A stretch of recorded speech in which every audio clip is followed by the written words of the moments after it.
அனைவருக்கும் வணக்கம். நாம் தினமும் நம்ம நெற்றியில் அணிந்து கொள்கின்ற விபூதிக்கு திருநீறு, விபூதி, சாரம், பசிதம் என்ற 4 பெயர்கள் இருப்பதாக இதற்கு முந்தைய பதிவில் பார்த்தோம். இந்த பதிவில் அந்த 4 பெயர்களுக்கான விளக்கத்தையும் அந்த விளக்கம் உள்ள பாடலையும் பார்க்க போகிறோம்.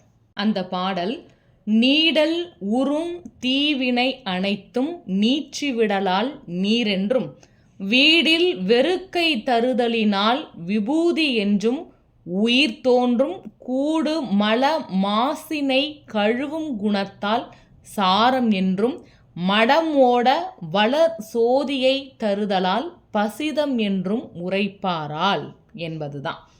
இந்த பாடலுக்கான விளக்கத்தை பார்க்கலாம்.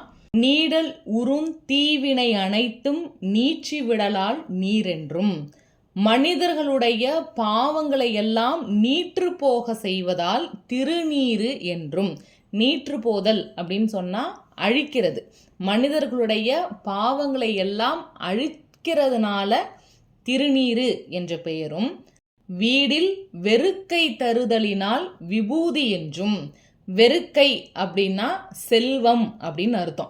ஒரு மனிதன் வாழ்வதற்கு என்னென்ன செல்வங்கள் தேவையோ அத்தனை செல்வங்களையும் தருவதால் விபூதி என்ற பெயரும், உயிர் தோன்றும் கூடு மல மாசினை கழுவும் குணத்தால் சாரம் என்றும்.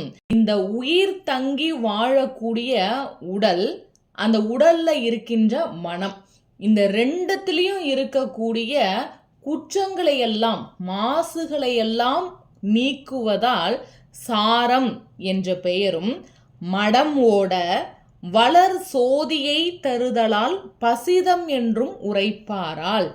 மடம் அப்படின்னா அறியாமை அப்படின்னு அர்த்தம்.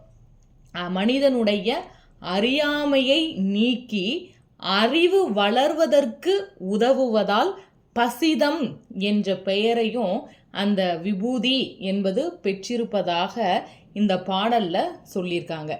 ஆக மொத்தம் நாம் அணிந்து கொள்கின்ற விபூதிக்கு 4 பெயர்கள்.